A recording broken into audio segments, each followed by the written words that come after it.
Hello and welcome to another edition of 310 to Left. Tom Caron from Nesson along with Alex Speier of the Boston Globe. It is August. We are on the road. I'm in Kansas City with the team. Alex Speier is home so he can be bright-eyed and bushy-tailed for the homestand that begins on Friday with the Houston Astros. Alex, how are you, my friend? I am great, Tom. How are you? I am great. I overdid the barbecue on night one, which is As one never, does I in mean, you Kansas really need to City. pace yourself.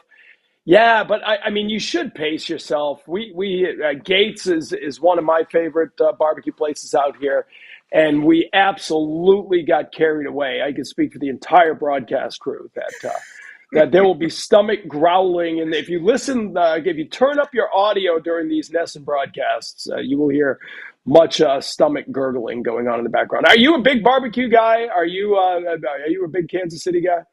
I love it. The being able to go to the Negro Leagues Museum in Kansas City and then go to Arthur Bryant's is maybe the best doubleheader, like cultural doubleheader there is on a road stop in the American League. Like that's a great one, man. Are you going to be backing it up by going to other barbecue locations? Oh, absolutely.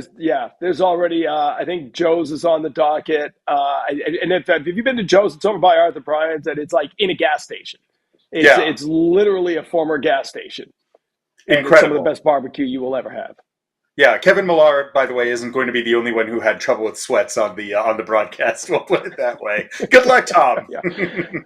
Thank you. Yeah, appreciate it. It's always good to eat as much meat as humanly possible, and then go out and cover baseball in 100-degree heat. That's a winning combination, as we like to call it. And speaking of winning, big weekend in Texas. You know, they pull it out. The offense leading the way. Obviously, they take 2 out of 3.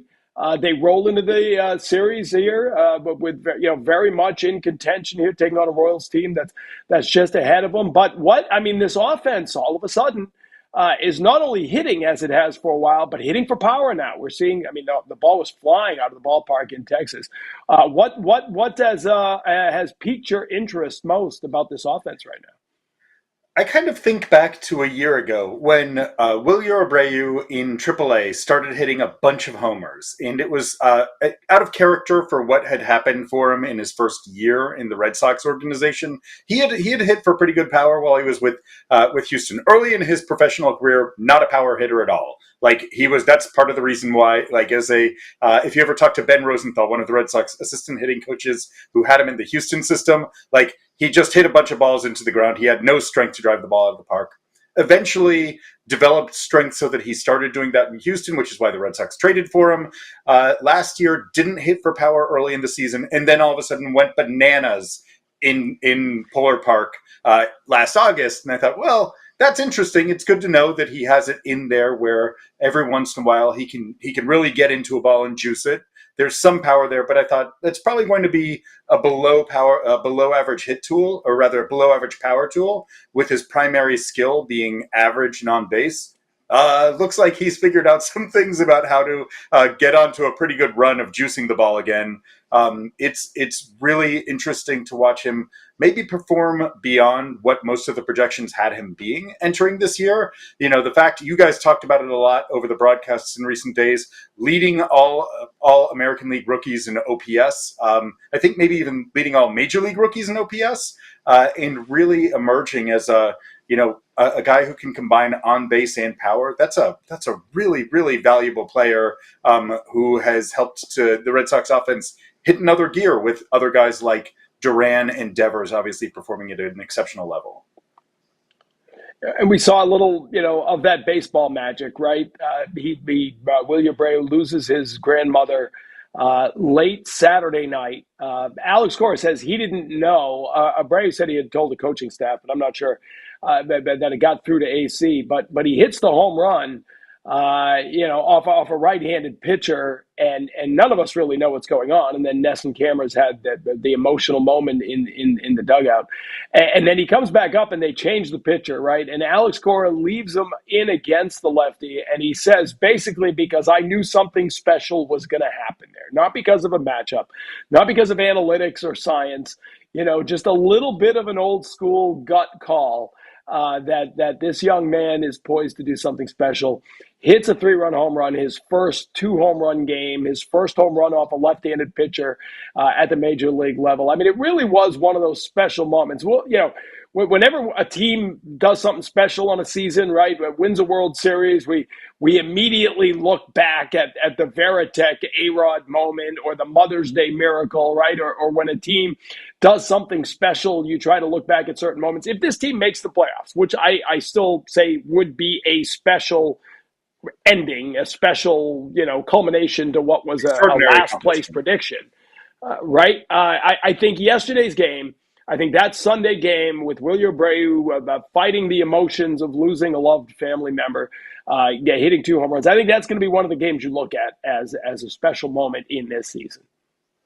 Yeah, it really is an extraordinary thing when you kind of like step back and think about the human side of the game and the extent to which emotional lives impact what can happen on the field.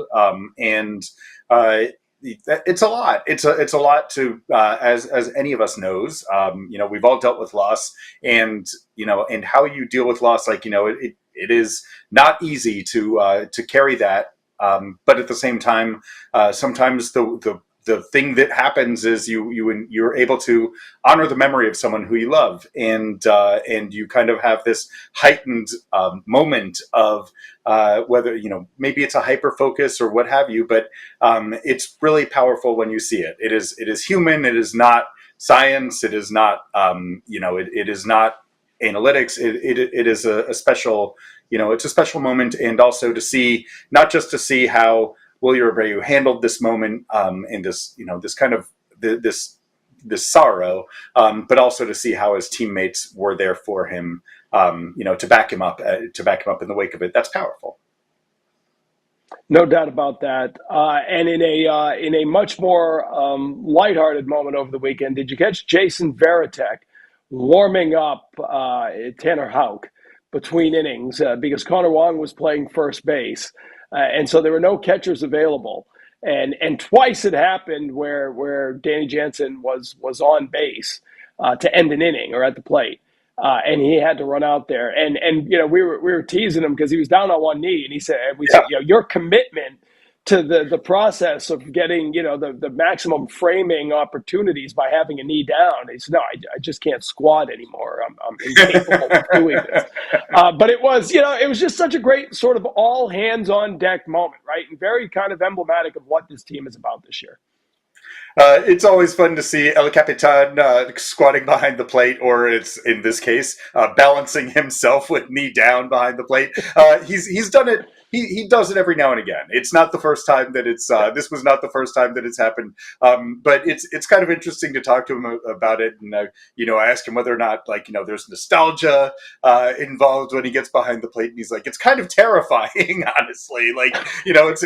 It's not comfortable sitting back there and having 95 coming at you. But it is, at once it's kind of comical, and at another time it's also so very familiar for those of us who got to watch him doing just that for 15 seasons behind the plate with the Red Sox.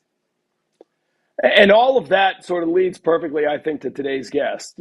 Guys stepping up and answering the call. That was a case where they put Connor Wong at first base because they wanted to try to maximize what they could do. They've struggled against left-handed pitching, want to get something different out of it. But Dominic Smith has been a really important stabilizing force for this team. Tristan Casas out since April 20th, working his way back now.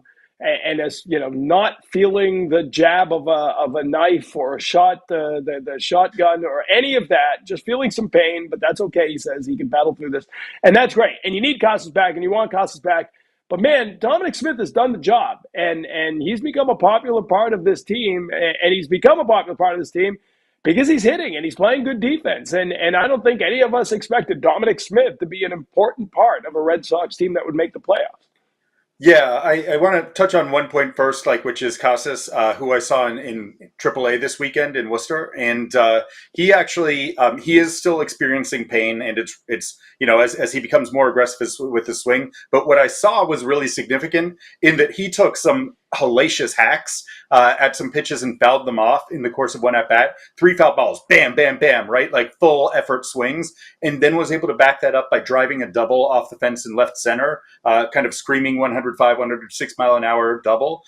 So regardless of how he feels, his swing is allowing him, he's able to repeat his swing with max effort. So that's a very promising sign for the Red Sox. But the urgency with Casas has been diminished at least somewhat by the fact that Smith has been as good as he's been. He's been for the last month to two, one of the more productive first basemen in all of baseball. We've seen him taking great swings over the course of the last month at a level where you're absolutely right, TC. At the point where they were in that complete scramble mode, signing Dominic Smith, acquiring Garrett Cooper, they had no expectations of productivity and got none for about a month. But now that worm has turned in a way that allows Casas to follow his, how they don't have to rush Casas back at a time when he's not ready because they have productivity at first base. No doubt about it. Let's get to it because he's a fascinating guy. He's got a charity we're going to talk about as well. Came up through the Reviving Baseball in the Inner Cities program through Major League Baseball, trying to get kids in the city to discover the game.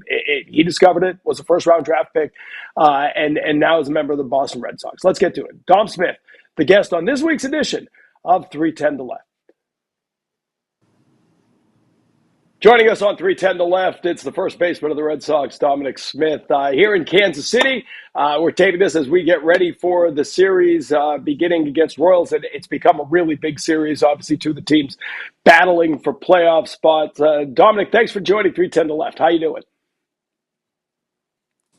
How you guys doing this morning? I'm doing well. Thank you guys for having me on the show. Doing great. Talk a little about settling in here, and I mean really like late June, early July. The offense has taken off for you, and I know there's been talk about you and Pete Fatsi, the hitting coach, kind of looking at some old videos and getting you back to the guy you were. Talk a little about that process, that transition, and what's been clicking for you at the plate. Yeah, I think ever since day one, the staff has been, so open, just to wanting to get to know me as a player, as a person, and just to see, the success that I had in 2020 earlier in my career, just trying to get me back to that. And it was certain things that I did then that I kind of got away from. Like I said, I was worried a little bit too much mechanical, worried about, hand placement, positioning, and just not really being dangerous in the box and really myself. And I think a lot of that athleticism in high school and stuff that I did in the minor leagues really got me to the big leagues. So just getting back to that, using my hands a little bit more and just getting myself in a better position. And ever since we've been doing that, I've been hitting the ball pretty hard. Yeah, the uptick in performance has obviously been great, but to me, it's like super interesting when you think about the era that we're in baseball, right? Where it feels like we're so precise. There's so much precision about biomechanical breakdowns that you're like probably thinking about like, okay, where's my hand position in like each step of the load in my swing, or like what exactly am I doing with like with my toe tap or with my front step? Like, has this been you were drafted in 2013, first round pick in 2013. The Red Sox talked to you in 2013, but did not take you, which ended up being to their detriment. But how is it sometimes difficult to manage the information you're getting about what kind of the ideal swing path is versus just that natural athletic motion that made you such an appealing prospect and like such a good young player with the Mets coming up? Yeah, 100%. I think, yeah, like you said, I got drafted in 2013, which, 11 years ago. So just so much data has changed over that time. So much video has came into the game.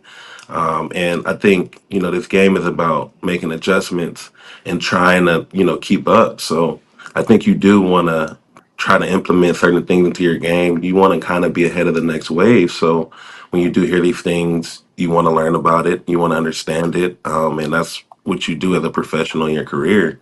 And for me, yeah, like you said, I think, as a hitter, there's several types of hitters. Some hitters are, very mechanical, like you said. They have to really focus on their angles, holding certain positions with their hands, holding their hip, and it's certain things you have to do to have success at the plate. All good hitters, they might not start a certain way, like the same, but they all get to a certain position to make them have certain consistencies. So.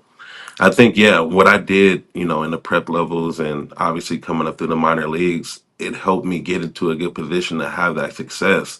And then, I kind of got away from it because I wanted to learn new things. I wanted to figure out how to drive the ball a little bit more and, learning a new wave. That's just kind of where it took me. So it's just trial and error. And like I said, getting over here to the Red Sox, it's just been a breath of fresh air where you can kind of be you and not have to go along the same cookie cutter approach that some of these coaches or teams go by. So as a hitter, what do you care about? Like, are you looking for like the feel of the ball off the bat? Obviously, like Alex Cora was saying, you're Wade Boggs all of a sudden the way that you were attacking the left field wall at Fenway, right? Like, and that's kind of a great bat path, ball flight that you're getting. Do you care? Are you more concerned at this point with feel, or are you like diving in afterwards to say like, okay, like where's my bat speed at, or like what are my what kind of like exit velos am I getting? What do you when you evaluate outside of like maybe it's even just batting average and caring about that as your foundation? What do you care about as a hitter? Well, I think it's several things. I think one is like obviously how hard you hit the ball, and then like the way you spin the ball. And I think if you spin the ball correctly, that means that you're in a good spot and that you're hitting the ball properly. So I think that's like two of the biggest things I look at if I'm getting into a good position, and then how am I, squaring the ball. Now, if I'm top spinning ball, they're rolling over, and now I know that I'm not holding my backside, or I'm not staying through the pitch properly, or I'm attacking it maybe losing my barrel too loopy. So it's several different things that are keys where I know that I'm in a good spot. And one of the keys are when I'm hitting the ball to left field like that. If I'm driving the ball to opposite field, which is something I did my whole life, that means that I'm in a really good spot. And that makes me very dangerous because that means that I'm on breaking balls. That means that I'm staying through heaters. And it just makes it a tougher at bat for pitchers.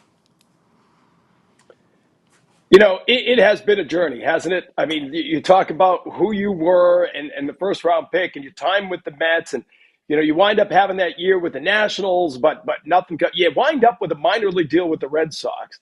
You get the opportunity, and now you've become a really important part of a team that's surprising the baseball world. That when you first came to the Sox, what drew you to that opportunity? Because you could have probably landed a similar deal anywhere else. Why Boston?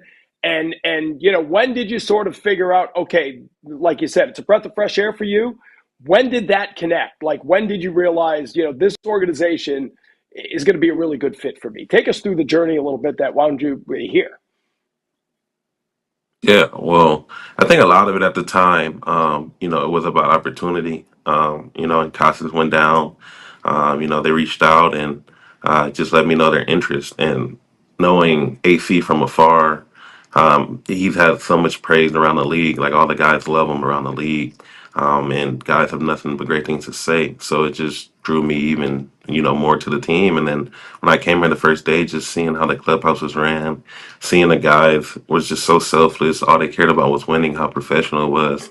It just made me want to work harder and be a part of this. So I think it took me maybe a couple of days. It wasn't too long. Like obviously you're shy when you're new to the team. So you're trying to get your feet wet, see how everything goes, see how they handle and work. And I think it took me a few days to just kind of see how things were ran and just get more comfortable. And it's like a family here, and they welcome me in like a family. Everybody who comes through that door, they welcome them in like family. So I think that's a big part of the reason why we've had success. I always feel like when someone's joining a new team, right, it's tunnel vision. You're grinding, you're trying to make your place, you're trying to figure everything out. Success comes, a few weeks come, now you can sort of take a breath and look around. And I was saying to you the other day in the clubhouse, like, Boston loves a grinder, right? You're a grinder. And I feel like the fans kind of took to you right away. Talk a little about that connection, and did you feel that connection with Red Sox fans? Like, when did you start to feel like these fans are kind of digging what I'm bringing here to this team? When did you start to feel that connection? Well, I felt the connection right away. I can't even, lie to you guys. From day one, I felt the excitement.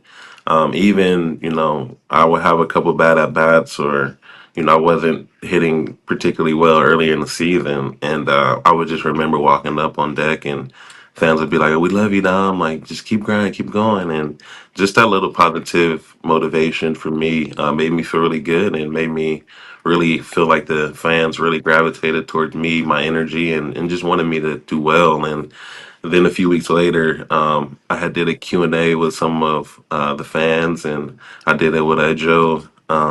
And, you know, just seeing their reaction, see how genuinely you could just tell that they really just enjoy watching me play. And I felt like I wasn't even playing well at the time, and they just kept saying, they love my defense, and I'm like, dang, I just made like 4 errors, like, but it's just been awesome. It's just been awesome, just to see how they reacted towards me and just how much that they really love watching me, and I just want to do what I can to help this team win, make it to the playoffs, and get to the end goal.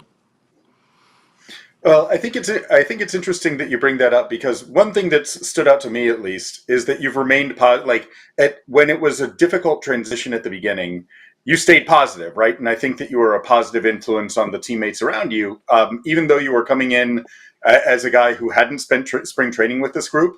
You fit in well. You've been able to offer like a little bit of kind of like quote unquote veteran guidance. And you and I talked about that earlier in the year, and you're like, I'm only 28, like I'm still in my 20s, like is this a strange, like how interesting is this team dynamic where like where you have a set of experiences that allows you to be a source of wisdom and insight even as you yourself are still in a growth phase of your own career. No, that's a great question, and I mean it's definitely a little different from when I first stepped into a locker room in like 2017.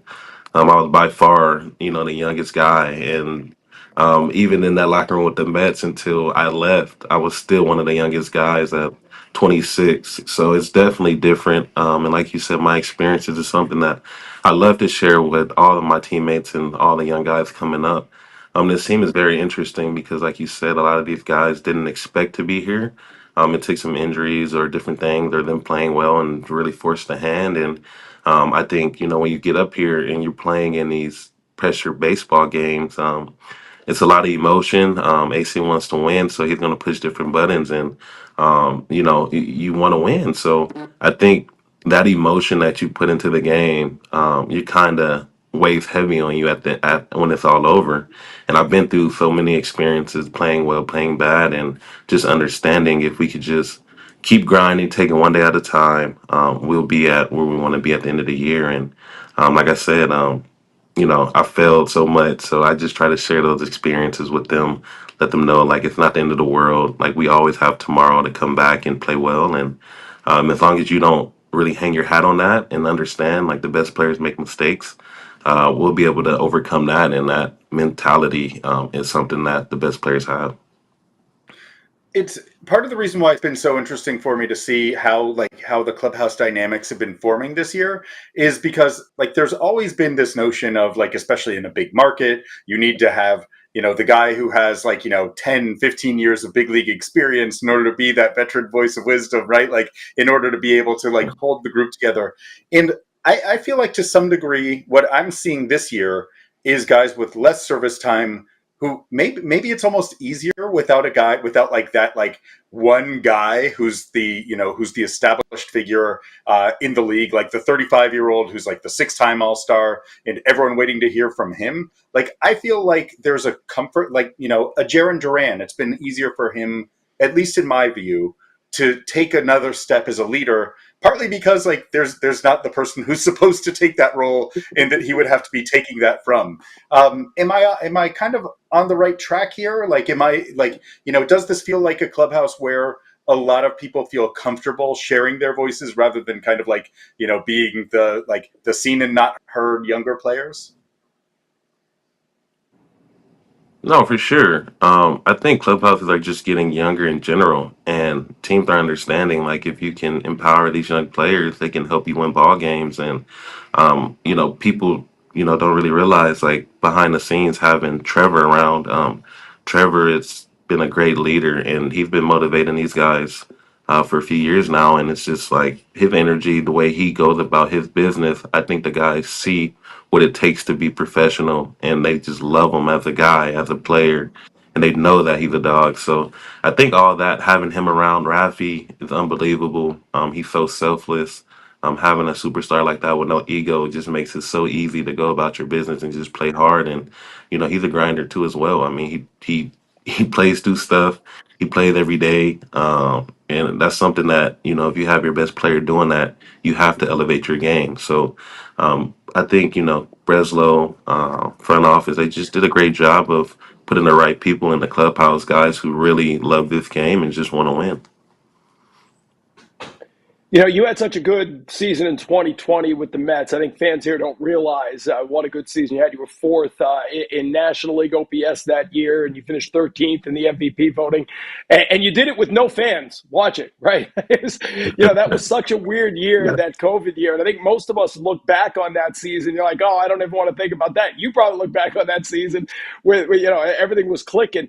How strange was it to be having your individual success at such a weird moment in time when we were all going through that 2020 summer?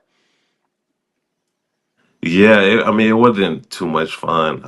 No fans, no family, having to be 6 feet apart from everybody in the locker room. You go back to the hotels and you're confined to your room. You can't hang out with anybody. You have to wear masks. So yeah, it wasn't, too much fun. Yes, I did have success. That was good. And, um, but we didn't win. So that was my biggest thing that I like to, hang my hat on. Like individual success is always great, but, I want to make it to the playoffs. I want to, make it to the World Series. I think that's every player's goal. So, when I look, I just try to look toward the future, just trying to help whatever team. And it's the Red Sox right now, and I love it. Just help them get to the World Series. I think this team is really special. And the torn labrum came after that, right? And sort of like you had to battle back from all of that. You play essentially every day with the Nationals a couple of years ago. Was that the year that you kind of started feeling like yourself again, like health wise, and being able to start to get back to who you wanted to be at the plate? Yeah, I think the last month of or a month and a half, I think of last season was when things started to click for me again. It was my first time playing every day since I was in AAA in 2017. So it was fun. It was a great experience. I love those young guys over there. Same thing. I tried to just motivate them and just give my experiences and just help that team win ball games as well. And Davey was a great manager as well, and he kept it really loose over there. And I did enjoy my time over there. But I would say, yeah, like the last month and a half was really when I figured out, my swing, kind of just doing some things that worked in 2020, got back away from the mechanical stuff. And then, I go into the off season and try to get better. And yeah, it's been a journey, like you said. The fact that you had that strong finish in 2023, and now like it was a minor league deal that you had with the Rays before you ended up with the Red Sox, but now you've been able to build on that and really kind of like from what mid-June on you've been incredibly productive here. Do you feel like you've kind of like re-solidified the floor of your career? Do you still feel like, is there a part of you that's like, that feels like now you're always going to be looking over your shoulder a little bit? Is it harder to feel comfortable after having gone through a couple of years where you bounce between organizations?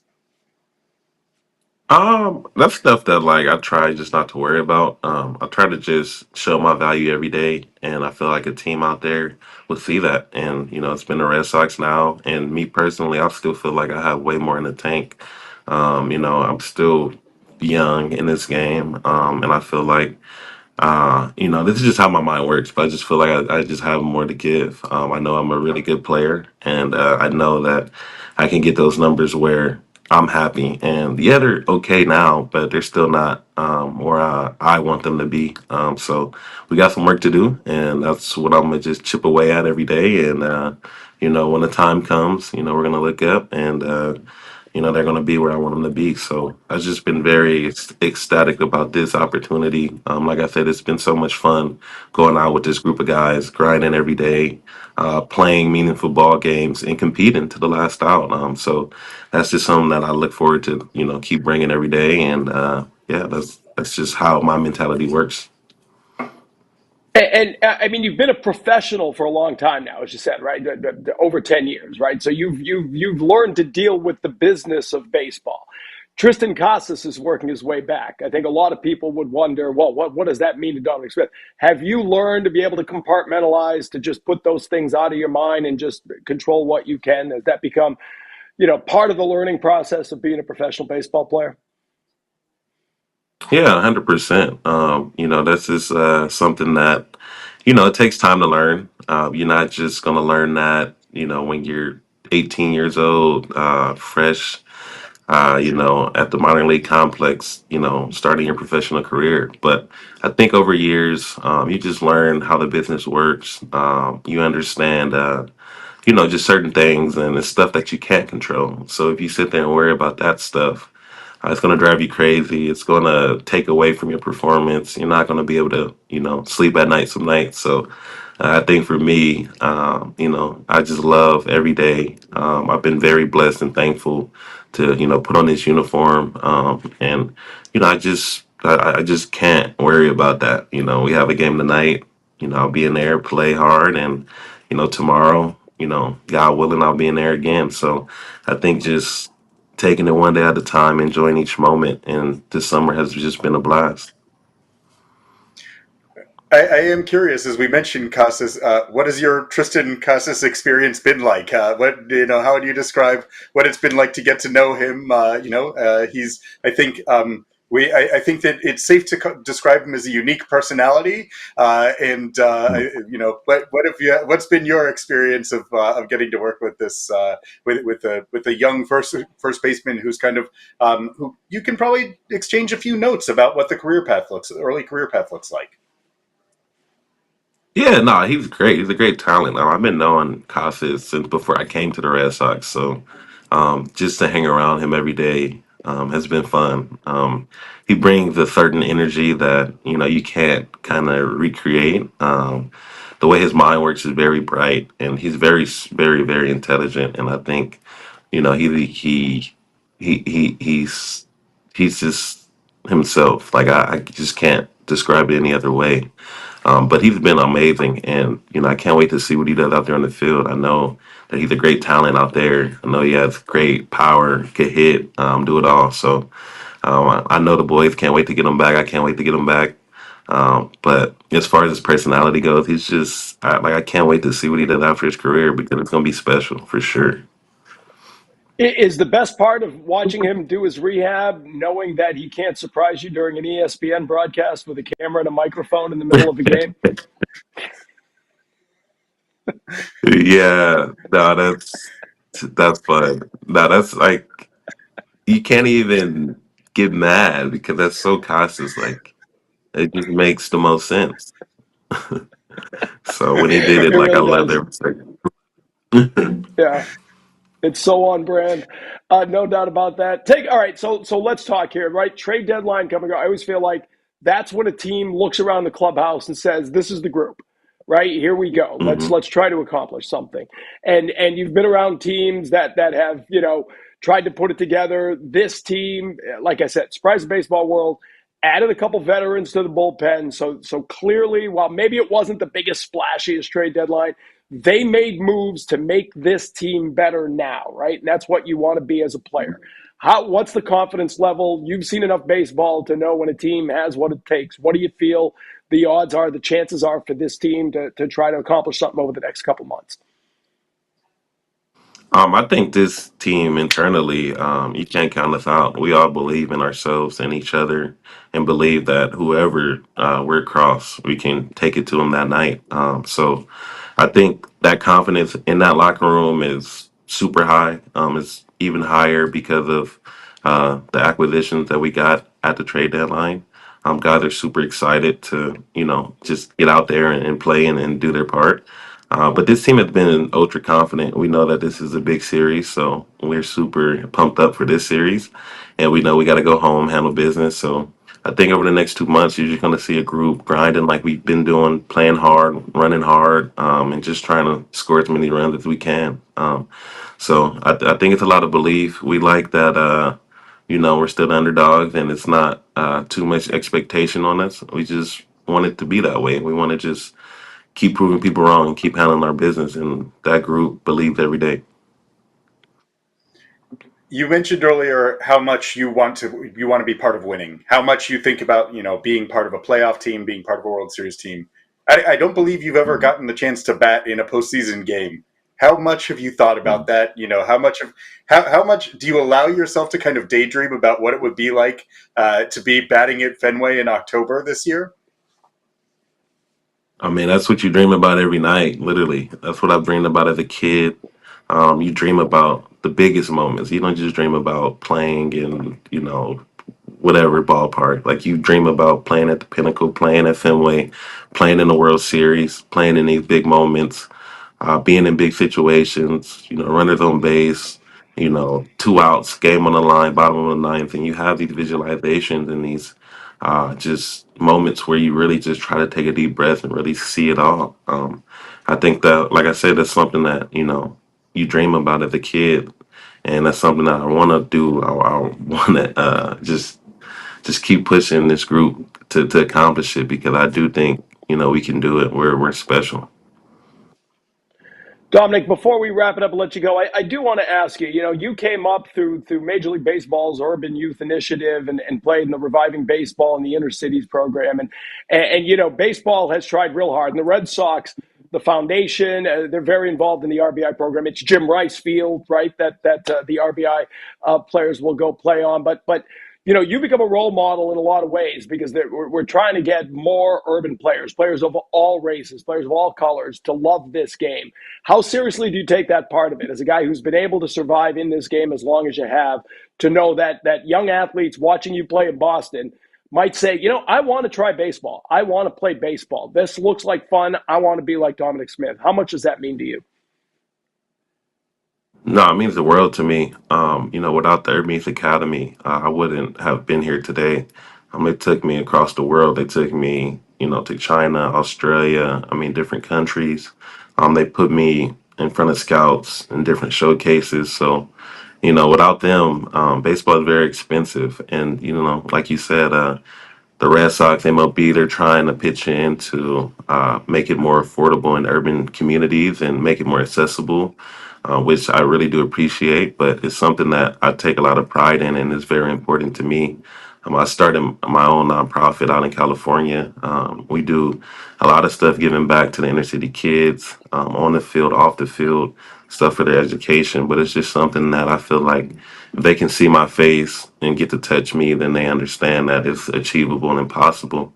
And it's something that I've been doing for 6 years now, and something that I'm very fortunate to have my good friends pop up. Like even Lucas Giolito comes out, guys like J.P. Crawford and Jazz Chisholm and just Marcus Stroman, Jack Flaherty. To say the least, Aaron. I could keep going on and on with guys, but these guys come out, they give their time, and they really inspire these kids to just make it in life, and that's all we want to do. There's so many different avenues in this game. You don't have to just be a big league ball player. You can be a manager, you could be a GM, you can be an owner, you can be a broadcaster. So that's something that we want to just show the avenues to the kids and just let them know that we're here for them and that they can make it. I know that sometimes you don't have the same odds, or you might look at your circumstances and think that you don't have the same opportunities, but you can create them. As long as you work for it and really believe, you can achieve anything, and that's just what we really want to give back to the kids. I just wanted to You're follow such a up on great that. example of that. what's the name of the nonprofit, and how that's ambitious you said you established it 6 years ago when you were 22. That's super ambitious. Like, how much was that? Did you know that was like a part of your of your motivation of something that was so meaningful to you when you were like drafted? Yeah, the nonprofit, sorry, it's called Baseball Generation Foundation. You can find us on Instagram, you can find us on Twitter. We're always posting stuff, doing things. But yeah, like you said, it was something that when I made my experiences through the minor leagues, I just kind of saw different areas of the world and really saw how where I came from, we didn't have the same resources and opportunities. And it's not that we lack the talent. It's just, just your circumstances where you're born. And sometimes it's really not the kid's fault. So I think, me traveling through the minor leagues and then get into the big leagues and like, I just didn't feel whole. I felt like something was missing in my heart. And, something that I really cared about was helping people. My mom always helped people my whole life. She would like take care of the kids in the neighborhood and make sure that they had a place to stay. So it was just something that like really meant a lot to me. So I started the nonprofit just to really, show kids like, hey, we can make it. Because a lot of times kids don't have the right guidance. They don't have the right teachers giving them quality advice. So that's something that, I feel was lacking and I just wanted to help. And ever since then, we've been doing it, working strong. Got some pretty, bigger investors, but it's something that like I really didn't care about making it mainstream. It just was something that I cared about doing for the community. So yeah, we've been doing it and just been slowly growing it and just helping hundreds of kids a year. It's amazing. It's great stuff. You're a great example. Chisholm and Stroman are Yankees now, so we'll keep that on the down low with Boston Yeah, fans. yeah, yeah, I yeah. don't want people Sorry. to support this. No, yeah, yeah, yeah. They uh, can't come this year. They out. They not coming. Don't worry. yeah. They can help you in the off season, Giolito just not for headlines the the rest of the event. season. Yeah, Yeah, stick with Giolito. There you go. Gio. You're doing well. We're gonna get Jaron out there this year. Don't worry. He already said he's in. So There you go. Oh, that's great. yeah, It just became a longer event. If you're it's going to gonna have be him it's gonna speak, be at it just Long Beach became a longer State, event. which is the Oh yeah. yeah, no, yeah. It's gonna be at Long Beach State, which is where he went to college. So it'll be fun. Yeah, That's he has the awesome. keys to the No, batting that's great cage stuff. there. He needs the keys to the whole stadium. Come on. I think he'll get it after Dominic, we this year. appreciate the time. Yeah, they'll give it. They'll No, give I it the key to the appreciate you city. guys. Yeah, we appreciate you coming on. It's a busy season. Enjoy the road trip here, and we'll see you at the ballpark soon. Thank you, Dom. We appreciate it. Thanks, Tom. No, thank you guys. Thank you guys for having me on. It was a lot of fun. Dominic Smith, our guest on the 310 to Luck podcast.